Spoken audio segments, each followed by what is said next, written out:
We are here with Soma, the grower, breeder, activist, seed bank owner, Cannabis Cup winner for the best strain, writer, lecturer, artist. But for the people who doesn't know who Soma is, can you a little bit explain who are you and what can you tell people about your work? This year I'll be 66 in August. So I'm getting to be an old man now. And I am a grandpa. I got 3 grandchildren. And I also got a 2-year-old son. 10 years ago, I had open heart surgery. So even 10 years later, I'm still recovering from having such an amazing operation as open heart surgery. And my only medicine is cannabis. For the last 10 years, my only medicine is cannabis. And I went for my yearly checkup the other day, and my health was perfect. So I've proven to myself, to my doctor, and I've seen many other people in the same circumstance where we find that cannabis is the best all-around medicine for so many different ailments that it's hard to count them all. I'm a open heart surgery survivor, thanks to cannabis, but I've been working with cannabis for almost a half a century. When did you start growing? I started growing in 1971, and I first smoked it in 1967.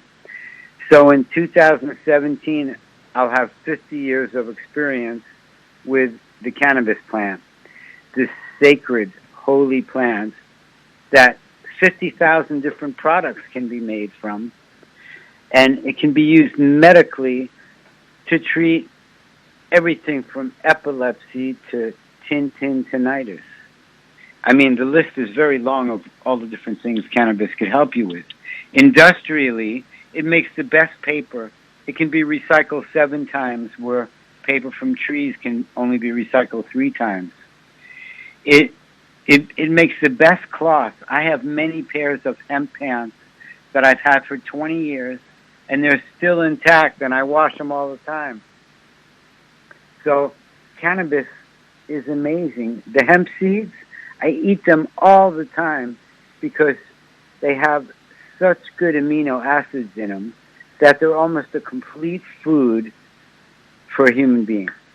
You are, as you said, a veteran grower. You are growing for like 49 years or something. No, I'm growing for, 1971, 44 years I'm growing. 44 years. So what did you learn from the growing and from your cannabis plants? Okay, I learned that just like my first feeling that I had when I grew my first plant, I looked at it and I thought it was something holy. That was before I knew all the different things it could help humankind with. Just looking at it back then, I must have connected with my past lives or something, where I worked with it in other lifetimes, because as soon as I looked at it, it had a magical effect on me just looking at it. You are also a writer. You wrote a book about organic growing of cannabis. So why is organic growing important, especially for medicinal users? I eat organic food all the time. I drink organic drinks. I use organic dairy products like organic butter and organic cheese. I mean, I've been doing that like that since the early 70s. So I know that if you eat organic food, you can stay healthier than if you eat genetically modified food, let's say, or even food that's been grown with a lot of pesticides, or food that's been grown with a lot of artificial fertilizers, because we are what we eat. So whatever we consume, we're consuming it. If artificial fertilizers was used on the food, well, we're consuming it because it goes into the cells of the food. It doesn't just disappear. If pesticides were used on it, it goes into the cells of the food and we end up eating it. And then we have shorter lifespans. Of course, I started with chemical fertilizers because I didn't know any different when I first started. And it's maybe easier for the starter. Well, it is, because there's much less to think about. It's usually just adding a little bit of artificial fertilizer in some water and then watering your plants, and you still get pretty good results, except when it comes to the taste and the high, it'll be lower because with organic feeding, you always get a better product. Mm-hmm. Do you know about GM cannabis? Is there any GM cannabis right now on the market? Maybe some some seed banks. I have never seen any yet, but I heard that in Uruguay, Monsanto was trying to work on it. Hopefully, Monsanto will go out of business one of these days soon, and then they won't be able to control so many things that happen. But the cannabis plant will always stay sacred. No matter what humans try to demonize it or persecute it, it will always stay the sacred plant that it always has been. It can't be, it's kind of protected in that way. Mm-hmm. Especially now, in these times, everything is changing. The world is becoming more like a corporate place, more global control, the Codex Alimentarius. And this is the reason why we need to grow organic. We need to be more conscious about the things we are doing. Yes, and a lot has to do with currency. I believe that there's going to be a currency reset soon in Europe, in America, in England, in pretty much every place where there's fiat paper currency that's not backed by anything valuable. There's going to be a currency reset soon, and when that reset happens, I think many, many, many things will change for the better. Maybe the cannabis will become the thing we are going to pay with, like back in the old days in America, where everything was in the hemp, like dollar was hemp. Yes, tobacco was money one time too, so was tea. In India, tea was money, and cannabis was definitely money at one point, and it's always been money. It never stopped being money, whether it was made into paper, whether it was made into cloth, whether it was made into medicine, or whether you pressed the seeds to get the hemp seed oil out, or whether it was made into rope. It didn't really matter what it was made into. It's always been money. So now we are talking about the money. So I want to ask you, what do you think about the big cannabis business right now in the world? Is it a good thing or is it a bad thing? Well, you know, like the guy that was running PayPal all the time, he's getting into cannabis now. But for years, you couldn't do a cannabis transaction with seeds or anything on PayPal, because they would deny you to be able to do it just because it was related to cannabis. So that guy at PayPal, he probably saw how many transactions about cannabis would try to be done with PayPal. And then as soon as like cannabis was getting a more positive outlook, he said, I think I'll jump on the bandwagon. So there's definitely going to be people that look at it as only a money-making endeavor. And cannabis never really likes that. You can never get the best cannabis medicine or in any other way if you have only a greed money approach to it. Mm-hmm. You also mentioned in your book and in your lectures and videos that you made that if you think cannabis is ready to chop off, to consume, to dry, it's better to take off like a week or two more to grow it to be a better. Even if you need the money for, like, you need to sell it or something, it's better to look at the plant, not to the money.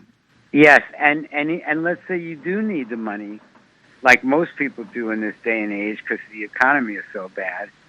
Well, if you wait a week or a little bit more, you're going to end up with more money anyway, because it's going to be better, it'll be heavier, it'll be worth waiting in every way you can think of. Mm-hmm. I want to ask you about the cannabis seed banks. What do you think they are important? What is the main reason cannabis banks and especially the seed banks exist? Well, it's a way to keep, okay, let's just look at this for a second. Let's just say that I was a bodyguard for the president. I was a presidential bodyguard. Okay, and one of my jobs is in case the president is going to be harmed in any way, even killed, I go in front of the president and I take the bullet, right? Well, that's kind of what cannabis seed banks like mine are. They're let's say the cannabis is the president. A cannabis seed bank is like a presidential bodyguard in that, he's trying his best, the seed bank is trying its best to guard the genetics of the holy cannabis plant from harm or destruction. Seed banking is it conserves genetic diversity, not only in cannabis but in all other plants. Yes, in all plants. I mean, plants are like a sacred life form. One of the names for cannabis is Chardonnay. It means king of seeds. It's an old Arabic name and a Farsi name. And so, like, Chardonnay is there's a reason it's the king of seeds, because if you learn how a cannabis plant works from seed to harvest, and you see all the different things that can be made from it, all the different ways it can be used, that can teach you about all the other plants, how to grow them and take care of them in a good way. Let's talk about your bank seed. When did you started making your seeds? To bank your seed? When you started to produce like new genetics? Tell me about this. Okay, it all started. I would say that it started back in the 70s. In the 70s, let me see, like 1975, I was growing these. I had this amazing cannabis that came from Cambodia, Laos, and Thailand. And I would get seeds in this cannabis, and the seeds almost always turned out to be females. And those Southeast Asian genetics are some of my favorite genetics on the planet, especially back in those times. At that same time, I had friends that went to Afghanistan, and they brought some seeds back from Afghanistan. And these seeds grew these short plants that the highest they would get is about 3 feet high. Well, I was growing both of them together outside in Florida, still not knowing what I was doing so much. And these female Southeast Asian plants got stressed out a little bit. They hermaphrodited. They made some male pollen that fertilized the little short Afghani plants that were next to them. And the next thing I know, I got seeds from these Afghani plants that were a cross of Southeast Asian crossed with pure Afghani. And I planted those seeds, and I got the most amazing crossbreed of plants that I still wish I had today, because I can still remember it. It was absolutely phenomenal. And I learned right then, back in 1975, that you could take one species of cannabis and cross it to another species of cannabis and get a whole new hybrid that would have an amazing energy. And so right then, I got inspired to make seeds and plants. And I started working on it. And then in the late 80s, indoor grow lights started to develop. So I started trying to do it indoors, not just outdoors. And at the same time, it was always illegal. There was always great risk. But no matter what the risk was, I was always willing to take the risk to try and get to know the plant. And you were locked up in a jail for 6 months for this, right? Yes, back in 1993 in Oregon, where it's totally legal now, I got caught growing 80 plants, and I ended up going to jail for 6 months. And when I got out of jail, I started becoming a major activist. You worked with Jack Harlow also. Yes. And so one of the things I did when I got out was get Jack Harlow to come to Oregon, Eugene, Oregon, where I had been in jail for 6 months only for growing cannabis. And I started putting on this hemp rally in front of the courthouse with a hemp fashion show and 6 bands and Jack talking, me talking, and a few other activists talking. And I realized, a lot because of Jack, that like cannabis activism was a very good path to follow. Mm-hmm. And then you went to the Europe, to Amsterdam, where cannabis is more liberated. So how did it happen? Why you decided to go in Amsterdam and not stay in America? Because I came to Amsterdam for a week on a vacation.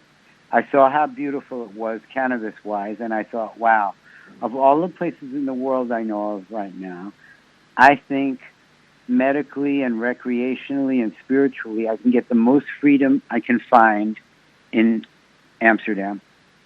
And so I moved here, and it was true.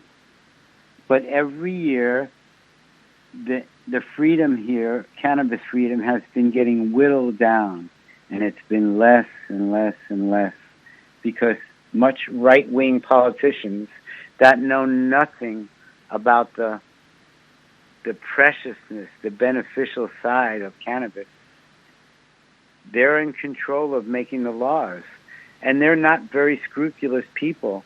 One of the people that made the laws here, he had to resign because he took a bunch of old Dutch money, the guilders, as a payoff in a big political affair, and he and this other politician had to step down because they were corrupt.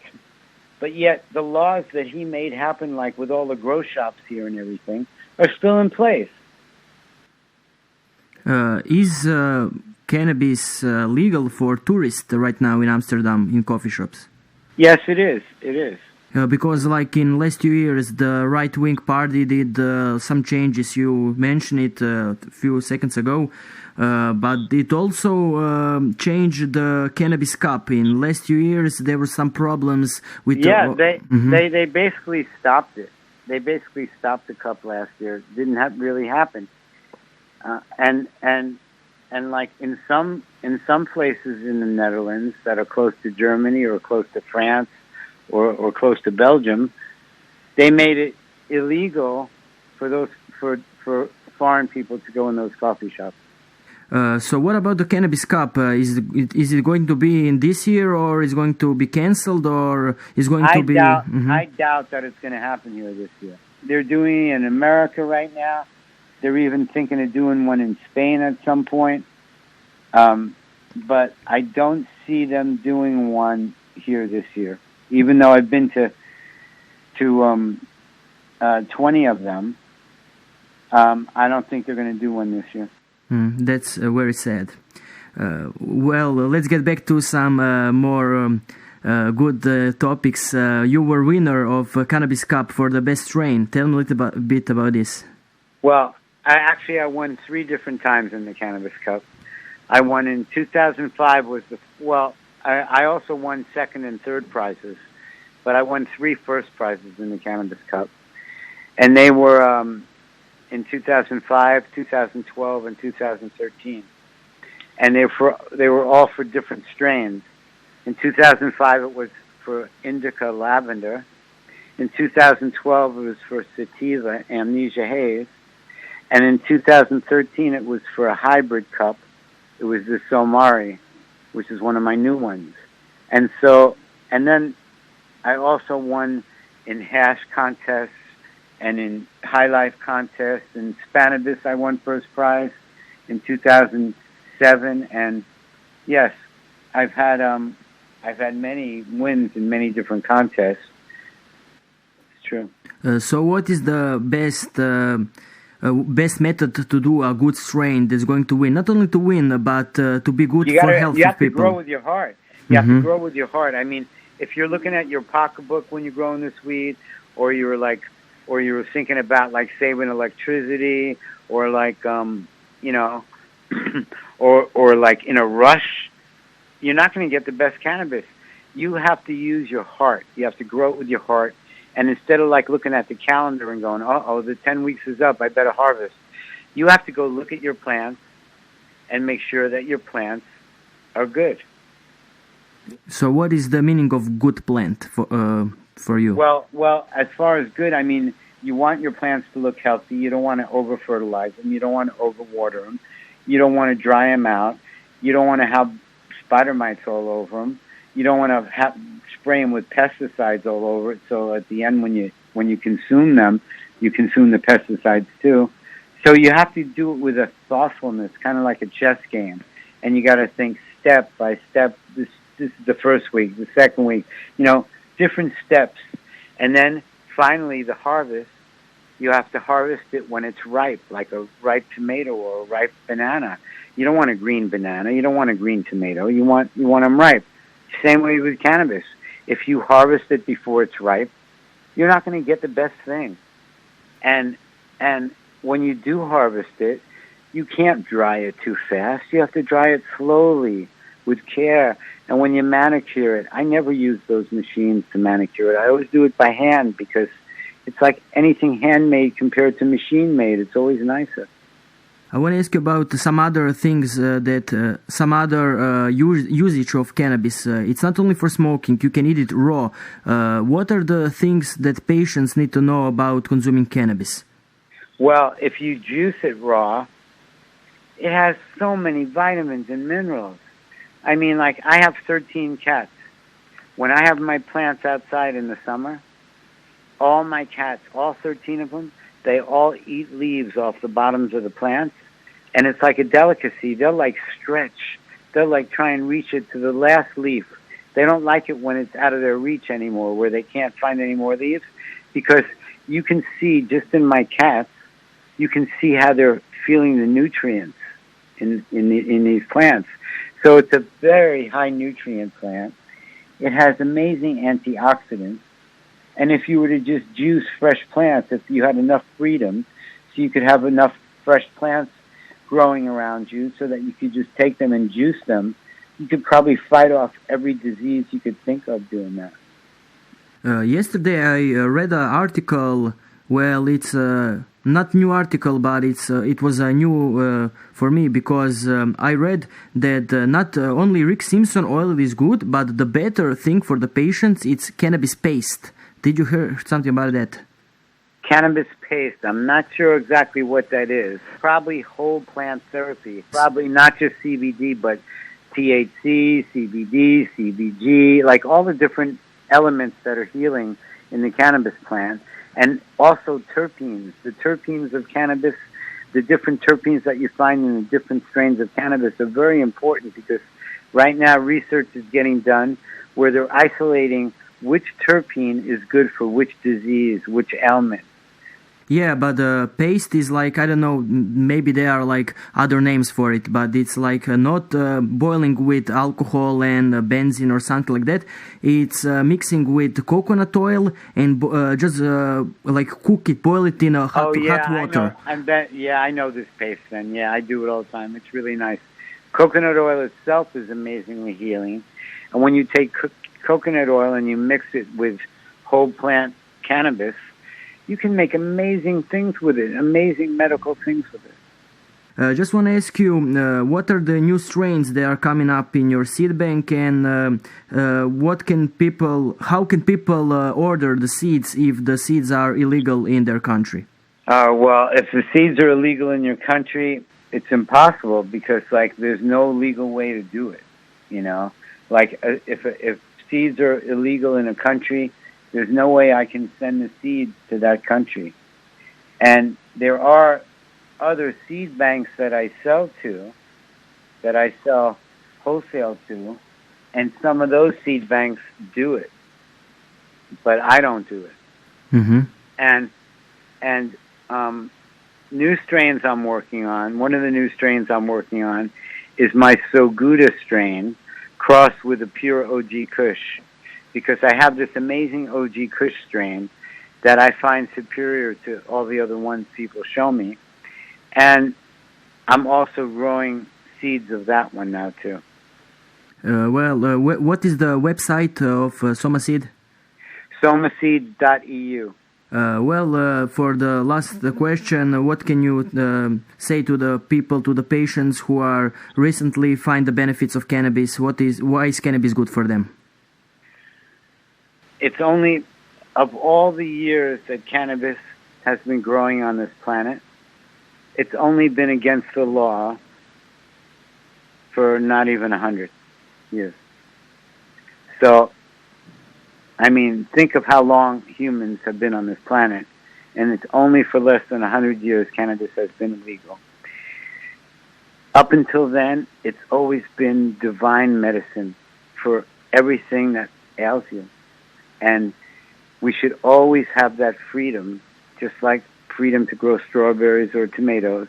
We should be able to grow cannabis anywhere we live because it's our right. It's our right. It's our heritage. Humans wouldn't even be on this planet right now if it hadn't been for the cannabis plant.